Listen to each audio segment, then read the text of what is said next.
Bonjour la Haute-Vienne, pour ce nouveau numéro de Made in 87, je vous amène à Couzex, dans l'atelier d'Alex of the Woods, qui est connu en Haute-Vienne pour ses moulins à épices en bois. Allez, c'est parti!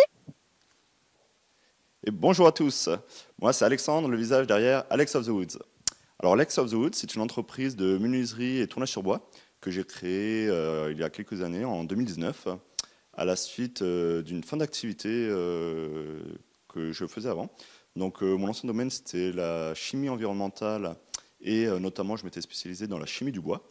Donc le bois, ça a toujours été quelque chose qui me passionnait. Je travaillais le bois en tant que loisir avant. J'ai pu l'étudier sous une forme plus poussée d'un point de vue chimique, structurel, lors de mes études que je faisais au Canada notamment. Et donc par la suite, j'ai décidé de changer de domaine, de rester dans le bois, mais cette fois de le voir, d'avoir une approche plus textuelle. Et donc je me suis reconverti à partir des connaissances que j'avais et j'ai pu voilà, créer mon entreprise de tournage sur bois. J'utilise pour fabriquer toutes mes créations, j'utilise du bois principalement local que je trouve en général dans un rayon de 50 km autour de chez moi par exemple, environ 1 heure maximum, qui me permettent de varier vraiment, de jouer sur les couleurs entre les différentes essences de bois et les matières, finalement, le toucher de chaque essence. Je fabrique différentes créations, comme donc des moulins à épices, des porte-savons, des bouchons, des tire-bouchons. Je fabrique aussi des planches à découper. Donc c'est beaucoup orienté art de la table, mais aussi côté bien-être, comme des rasoirs, des blaireaux, ou encore du sur-mesure selon la demande des clients. Je peux m'adapter. Alors je vais vous expliquer aujourd'hui comment fabriquer un moulin à épices.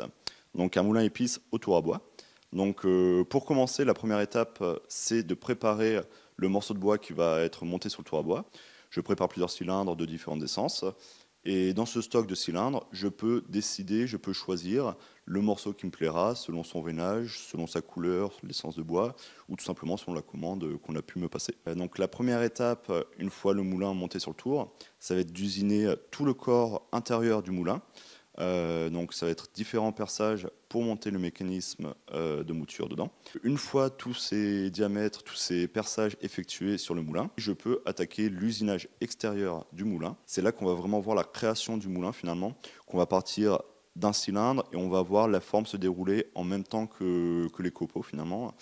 Et vraiment le projet qu'on peut avoir dans la tête se dessiner devant nous. C'est l'étape que je préfère parce que c'est vraiment la partie la plus parlante lors du tournage. La deuxième étape importante, ça va être le ponçage, la finition. Donc une fois tout le ponçage effectué, je peux passer au montage directement du mécanisme dans le moulin. Donc le mécanisme que j'utilise, c'est un mécanisme en céramique qui a une meule, une contre-meule en céramique.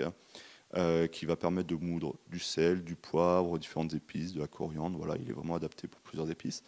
Et l'avantage de ce mécanisme et des usinages que je fais, de la fabrication, c'est que je peux monter le mécanisme dans le moulin sans mettre ni colle, ni vis, aucun système de montage. Donc il ne me reste plus qu'à assembler le mécanisme, vérifier que toute la partie tourne bien, de le huiler, pour apporter une finition qui se prêtera finalement à l'utilisation dans vos cuisines. Et une petite signature, en général, à la raveuse laser, afin d'apposer le logo dessus. Si vous souhaitez découvrir plus de mes produits, de mes créations ou de nouveaux designs de moulins, je vous invite donc à me découvrir sur mon site internet alexofthewoods.com.